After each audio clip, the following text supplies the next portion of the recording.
tal? ¿Cómo están ustedes? Sean muy bienvenidos al programa número 4 de la temporada 2021 de nuestro programa Ruta Constituyente, un espacio de conversación, de análisis en torno al debate constitucional que desarrollamos junto a la comunidad del Magíster en Política y Gobierno de la Universidad de Concepción, un programa que también cuenta con el apoyo de Foro Constituyente UDEC, una apuesta desde la Universidad de Concepción para ser parte, para ser actor fundamental en la conversación en torno a la Constitución que queremos y al Chile que queremos. En este episodio queremos hablar de infancia y nueva constitución, un tema central. Para eso tenemos a dos grandes invitados, a quienes paso a saludar y les agradezco por sumarse a esta conversación aquí en Ruta Constituyente. Natalia Reyes, abogada, magíster en Política y Gobierno UDEC y académica del Departamento de Derecho Público de la Universidad de Concepción en Chillán. Natalia, ¿cómo estás? Hola Javier, hola Luis, muchas gracias por la invitación. Contenta de poder contribuir un poquito en este tema que es mi pasión. Saludo también a los televidentes a quienes nos están viendo en casa. Efectivamente, y completa nuestro panel Luis Alarcón, sociólogo y estudiante del Magíster en Política y Gobierno de la Universidad de Concepción, que como becario docente también ha estado presente en estos temas a través de la docencia. Luis, muchas gracias por aceptar nuestra invitación. Hola Javier, hola Natalia. Bueno, agradecido por la oportunidad de compartir estas ideas y promover un poco más el debate respecto al rol de la infancia en nuestra nueva Constitución. Partamos contigo, Luis, tomemos ese hilo y si tenemos que generar un diagnóstico, una situación inicial, un estado del arte, ¿no? ¿Cuál es la situación actual o cómo observas tú la situación actual entre el Estado y la infancia y hacia dónde debiésemos empezar a apuntar los cambios, las reformas, lo que es urgente? Indudablemente, el diagnóstico que podemos realizar entre la relación Estado-infancia es una relación de crisis.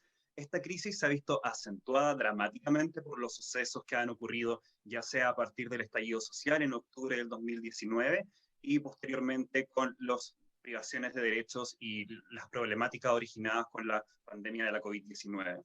Las políticas a mediano y largo plazo, por lo menos desde mi área académica, es que tenemos que enfocarnos en generar una política que equipare y restituya los derechos, especialmente en el ámbito de la educación, especialmente en el ámbito de la recreación, el arte y el esparcimiento, en la salud, en reducir los índices de obesidad que se han visto aumentados por el fenómeno del sedentarismo, la reclusión, el confinamiento, también generar políticas de cuidado que tengan en consideración las particularidades de la infancia dentro del contexto pandémico, y una vez sobrepasado todas estas situaciones podamos mirar con otros ojos nuestra relación Estado-infancia. En ese sentido, Luis, tú dirías que estábamos en una situación crítica pre-pandemia, pre-estallido social, pero quizás estas dos grandes coyunturas acentúan la crisis que hoy vive nuestro país en términos de infancia. Sí, por supuesto.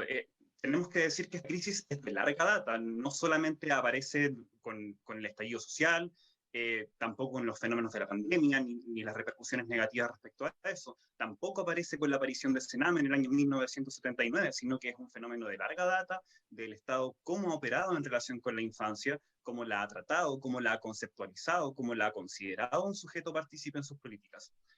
Sí, creo que es un gran desafío y que no solamente se va, pero claramente respondiendo a tu pregunta, sí se ha visto acentuado con la pandemia y con la crisis del estallido social. Natalia, ¿cómo lo observas tú? ¿Cuál es la situación actual? Y a ver si compartes el diagnóstico que realiza Luis. Sí, mira, yo creo que tenemos un Estado que debiera cumplir un rol como garante de derechos de los niños y eso no existe. Es más, diagnósticos en nuestro país hay múltiples y hay un diagnóstico internacional en el año 2018 del Comité de la ONU que dijo el Estado de Chile, el problema en Chile no es puntual, no es de algunos casos, ya es una vulneración sistemática de derechos de los niños.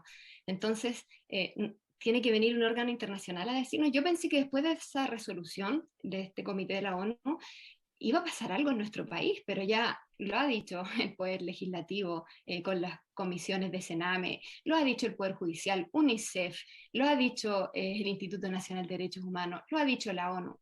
¿Qué más tiene que pasar? Y seguimos con escándalos desde el año 2013, que en virtud de un levantamiento de información se descubrió que un centro del Sename en Arica a las niñas se las drogaba en la noche y se las sacaba y las prostituía, dos cuidadoras del centro. Entonces, explotación sexual comercial infantil dentro de centros del Sename. Estos escándalos vienen desde el 2013. Seguimos con escándalos cada año. Las muertes de los niños, en el año 2016 hubo un levantamiento de información que la ministra de la época no tenía idea cuántos niños habían muerto en manos de Sename, no sé si recuerdan. Hubo una acusación constitucional que no llegó a nada porque en materia de niñez los políticos se lavan las manos. esta ministra fue blindada en bloque por el gobierno, es más, se le premió y se le dejó en un puesto del Consejo de Defensa del Estado. Entonces, no hay Hablamos de responsabilidad Javiera del Blanco. Estado. Sí, no hay responsabilidad estatal, no vemos responsabilidad estatal. También el Poder Judicial ha hecho su parte. En un momento hubo una acusación constitucional al ministro Carreño, también se lavaron las manos y no llegó a nada. Entonces, aquí nadie se hace cargo. 1.100 niños mueren en manos del Estado, bajo la tutela del Estado. ¿Y quién se hace responsable? La sociedad, tras cada escándalo, por el morbo comienza a hablar, qué pasa con los niños aquí, pero pasa el escándalo y a nadie le interesa. Entonces yo creo que este es un problema retorcido y no ha habido la voluntad política de darle solución. Aquí responsables directos, el Ejecutivo, porque no ha avanzado en políticas públicas de protección a la infancia que está más vulnerada en nuestro país, el Legislativo, porque todavía las leyes duermen en el Congreso, la Ley de Garantías de Derecho todavía no ve luz, es la ley base para poder darle la bajada, operacionalizar la Convención sobre Derechos del Niño. Hoy día los tribunales trabajan con la ley de menores, una ley que se basa en el modelo tutelar. Entonces, el legislativo también tiene su responsabilidad y el Poder Judicial claramente, porque lo que no entendemos, siempre sindicamos a Sename, pero Sename es un órgano ejecutor.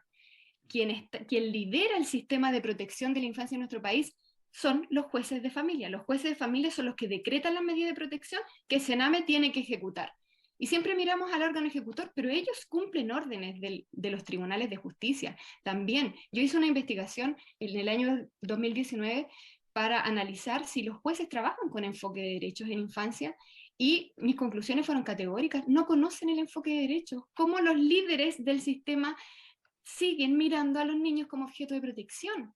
Entonces, tú te das cuenta aquí que no ha habido un avance significativo, es decir, hay que asumir responsabilidades y tenemos que solucionar este problema. Es un problema que está afectando a nuestra sociedad y que no ha habido tampoco de parte de la sociedad, pero tampoco ha habido una voluntad política firme en solucionar este problema con la niñez. Uh-huh. Natalia, y en ese sentido, ¿no? Cuando hablamos de un Estado que en el fondo, a ver si entiendo, ¿no? Porque cuando hablamos de muchas cosas que hay que hacer, muchas políticas que hay que implementar, la base es también hacernos cargo de los compromisos que hemos tomado como país. O sea, estamos al debe en eso, antes de quizás empezar a construir quizás una cuestión que tiene más que ver con la realidad particular. Pero hay compromisos, hay tratados internacionales, hay acuerdos que ya comprometen a nuestro país. Si te entiendo, esos compromisos, esos son los compromisos que Chile no ha cumplido. Exactamente. Es decir, por ejemplo, hoy día se cambió el modelo porque antes tenía juez en el sistema, yo estoy hablando porque la infancia es mucho, hay políticas públicas generales, hay políticas públicas en niñez que funcionan bien. Por ejemplo, el Chile Crece Contigo, que es una política universal, sí, que trabaja con los niños desde la concepción, acompaña a las madres, su nacimiento, fomenta el apego, qué sé yo, este programa funciona. Yo me refiero a la política pública respecto de los niños vulnerados en sus derechos. Los niños que están dentro del sistema proteccional, que entran en tribunales de justicia, ellos son los que necesitan ser reparados en sus derechos, y que el Estado tiene un rol central ahí y no se cumple. El Estado, en vez de reparar derechos, vulnera. Hay niños que entran por situaciones que ni siquiera son tan graves.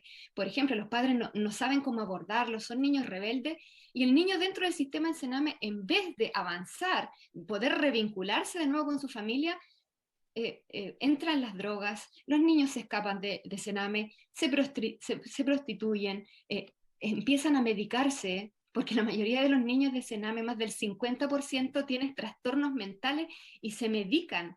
Entonces eso excede lo normal dentro de nuestra sociedad. No puede ser que estos niños estén drogados todo el día dentro del sistema. El sistema tiene que lograr reparar sus derechos, y eso no pasa en nuestro país, eso no existe. Entonces hay una responsabilidad de la cual el Estado no se ha hecho cargo a lo largo de todos estos años. Esto ya es visible, el diagnóstico está. Ahora faltan las soluciones, y en eso no se ha avanzado. Hay responsabilidades, como dices tú, Javier. Yo me acuerdo que el presidente de turno decía: los niños primero. Bonita la frase, ¿cierto? Pero de los niños primero no hemos visto nada en este gobierno. Uh-huh. Luis, si nos adentramos en el tema constitucional, ¿cuánto crees tú que de la crisis de la infancia en nuestro país tiene que ver también con los baches y con las mismas incongruencias o con aquello que no se indica en la Constitución? ¿Hay una relación causal, hay algo directo ahí que tú mencionarías? Sí, pero primero me gustaría precisar en un par de cosas. Claro. Natalia mencionó recientemente que la política del Chile Crece Contigo como política universal para la promoción de derechos de la niñez es una política que ha sido evaluada positivamente, sí, pero respecto a términos declarativos y respecto en términos de ambición de la política, pero muchas evaluaciones que se han hecho a partir del año 2014, varias académicas e investigadores con los implementadores de la política y con los beneficiarios han destacado que esta política no ha sido tan exitosa respecto a sus objetivos ambiciosos, ya sea en cobertura o en acceso a prestación de servicios y también de otras políticas públicas. Eso por un lado.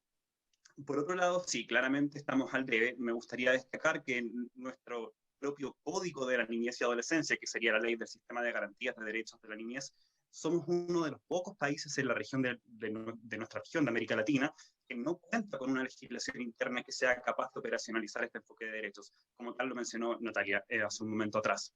Ahora, respecto a la Constitución, vuelvo a mencionar, este es un problema de larga data, una trayectoria histórica muy extensa donde se han vulnerado derechos de la niñez y que no sé, siendo, perdón lo pesimista, pero no creo que la Constitución represente la oportunidad para solventar esta crisis. Lo que sí creo es que es un momento inédito dentro de nuestra trayectoria institucional para que como sociedad chilena podamos replantearnos en el corazón de nuestra Carta Magna cómo queremos relacionar el Estado con las familias, familias diversas, y con los niños que tienen que ser sujetos titulares reconocidos explícitamente dentro de la Constitución. Va a ser de largo aliento, pero aún así siento que tenemos que avanzar en esa dirección como oportunidad inédita, vuelvo a recalcar. Sí, Luis, y en ese sentido, en tu palabra, claro, tú indicas que la Constitución, en el fondo la conversación constitucional es una oportunidad como tal, pero es una oportunidad que tú dices que se puede difuminar o se puede aprovechar, es una cuestión que todavía está en tensión, tenemos que todavía esperar mucho de qué es lo que vaya a suceder respecto a este y otros temas, ¿cómo lo observas ahí? Sí, sí, mira, Natalia mencionó que si los jueces no tienen incorporado en su práctica lo que es el enfoque de derechos, sus alcances, sus significaciones, dudo mucho de que la Convención Constitucional sea el espacio para que personas que provienen de nuestra sociedad civil o académicos quizás tampoco estén tan interiorizados en el tema. Y hay un rol especial desde las organizaciones civiles y desde los académicos que están más formados en estas temáticas que puedan acompañar este proceso y también darle la oportunidad a los niños, niñas y adolescentes, como su derecho legítimo a participar y a expresar su opinión en los asuntos que les afectan directamente en sus vidas, de participar de este proceso de una forma u otra. Tenemos que consensuarlo, pero siento que también hay una oportunidad en ese sentido. Eso podría destacar por el momento. Sí.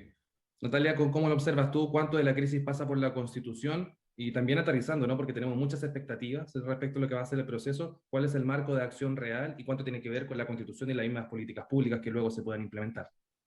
Sí, mira, bueno, la constitución, una nueva constitución integrada, creada democráticamente, todo este proceso ha sido histórico realmente y es una oportunidad única. Yo creo que, no soy de ofertones tampoco, no creo que la nueva constitución, después de que esté ratificada, promulgada, esta constitución implique que vamos a vivir en un Edén, en un paraíso. Es un puntapié inicial que puede generar cambios, pero que estos cambios van a depender de lo que haga el próximo gobierno, porque el gobierno tiene que darle bajada a través de las políticas públicas, y de lo que haga el próximo Congreso, porque recordemos que en noviembre hay elecciones otra vez presidenciales y de diputados y senadores. Entonces, tenemos que elegir personas que vengan, o sea, hagan parte de este proceso de cambio constitucional para que el nuevo Congreso también, al ir al detalle de las leyes, logre adaptarlas a la nueva constitución. Entonces, esto es un todo armónico, la institucionalidad y el ordenamiento jurídico es un todo armónico.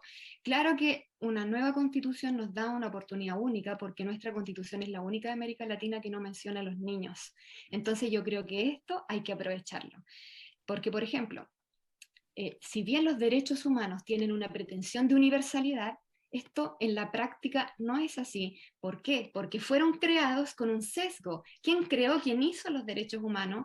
En su momento fue el hombre blanco propietario, o sea, apunta a este tipo, él puede ejercer fácilmente estos derechos en su cotidianidad, pero hay ciertos grupos que les cuesta más, que están impedidos o están dificultados de ejercer sus derechos. Entre ellos encontramos a los niños, a los adultos mayores, a las personas en situación de discapacidad. Entonces yo creo que esta es una oportunidad única para para que haya una tutela reforzada de derechos de estos grupos. Eso lo vemos en el derecho internacional. Tú ves, por ejemplo, la Declaración Universal de Derechos Humanos, que también aplica a los niños, y los derechos humanos son derechos de los niños.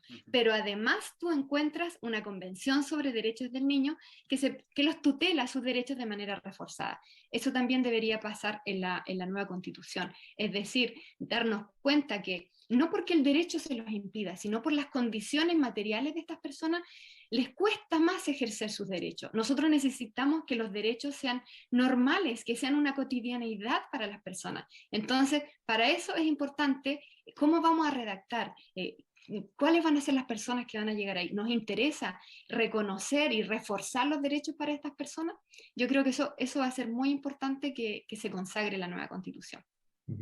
Ahí tú planteas, Natalia, un tema que es central, ¿no? Porque si pensamos y si miramos el calendario de la Convención Constitucional, una vez instalada son 9 meses, que se pueden extender 3 más, estamos pensando en lo que se va a proyectar hasta 2022, entre medio tenemos elección de la presidencia, se renueva el Congreso, es un momento institucional muy complejo en el contexto también de una crisis política grande que se arrastra quizás desde lo que observamos en octubre de 2019.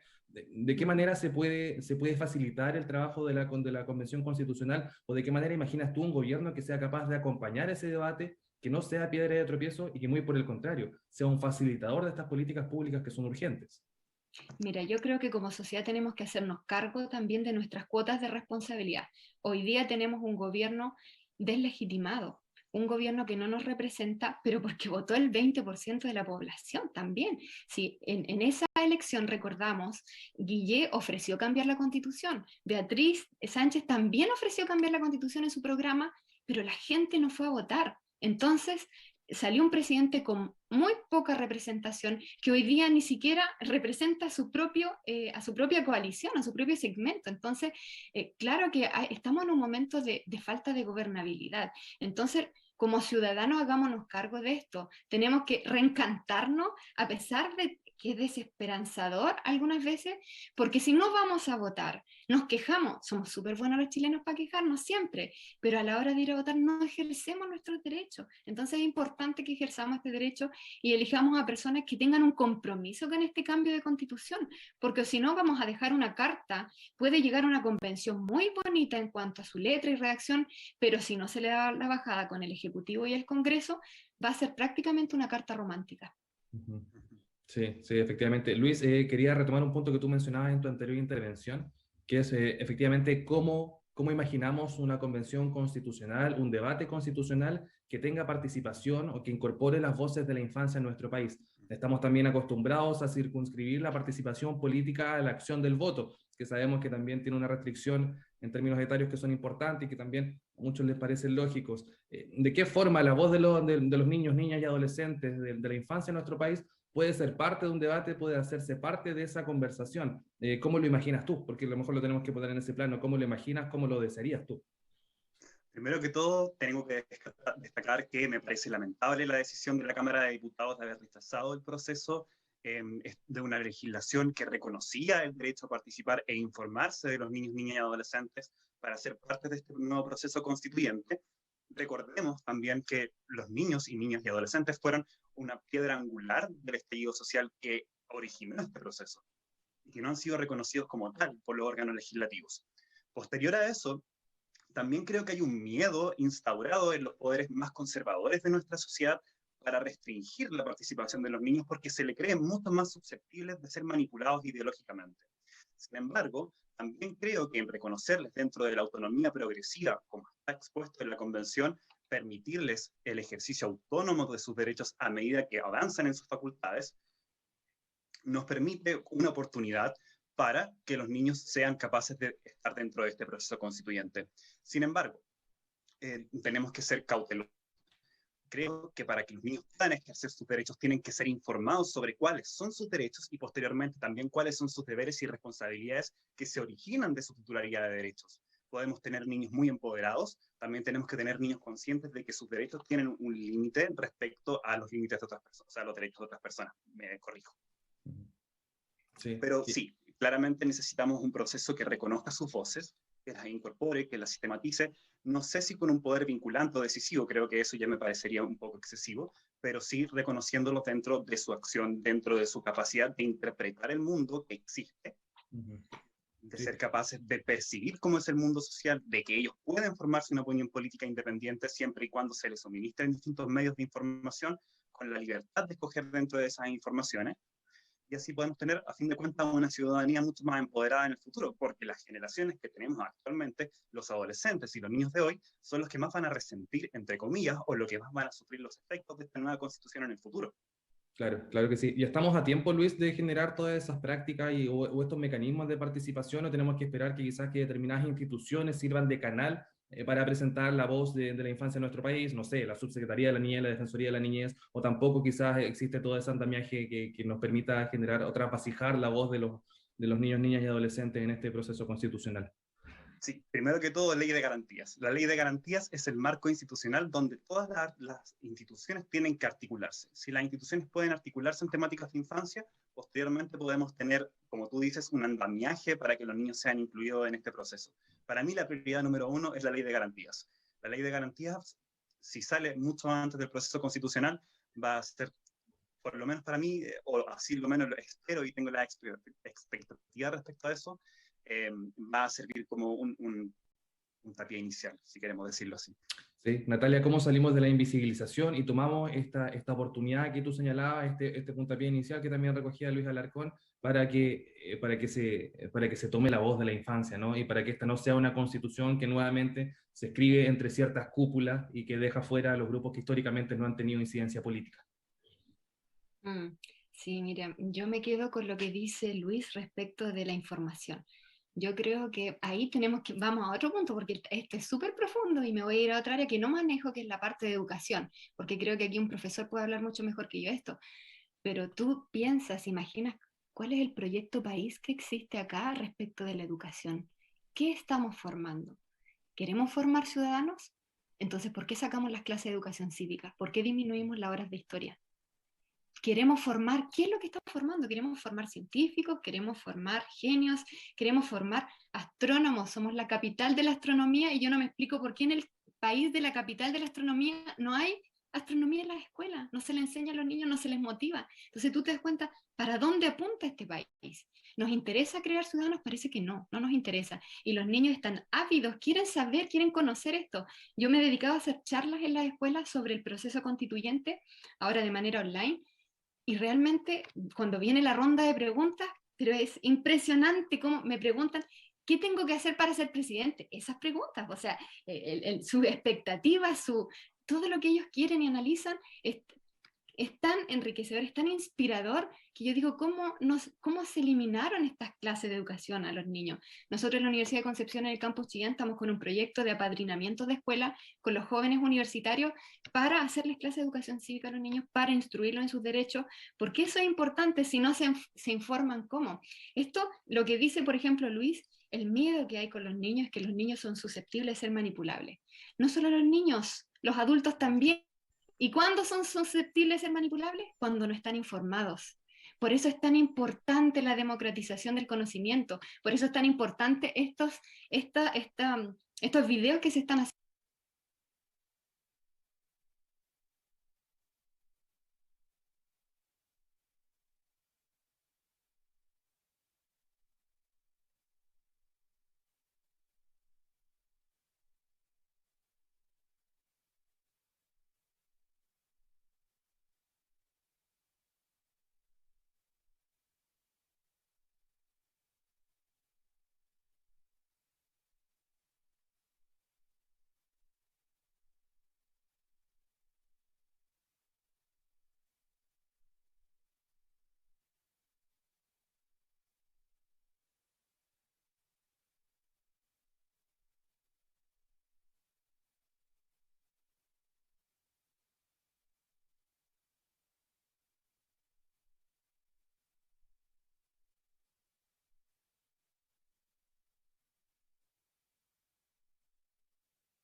es relevante porque se trata de su vida, pero el sistema los trata como cosas.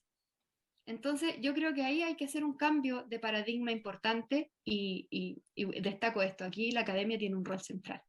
En este cambio urgente, Natalia Reyes, académica de la Universidad de Concepción en el campus Chillán, ex alumna del Magíster en Política y Gobierno, te quiero agradecer por este tiempo, por la conversación, por darnos siempre este espacio para hablar acerca de estos temas que nos convocan en un año que está marcado por esta y múltiples otras discusiones. Tenemos que estar preparados y tenemos que estar abiertos a seguir conversando. Natalia, muchas gracias por tu participación.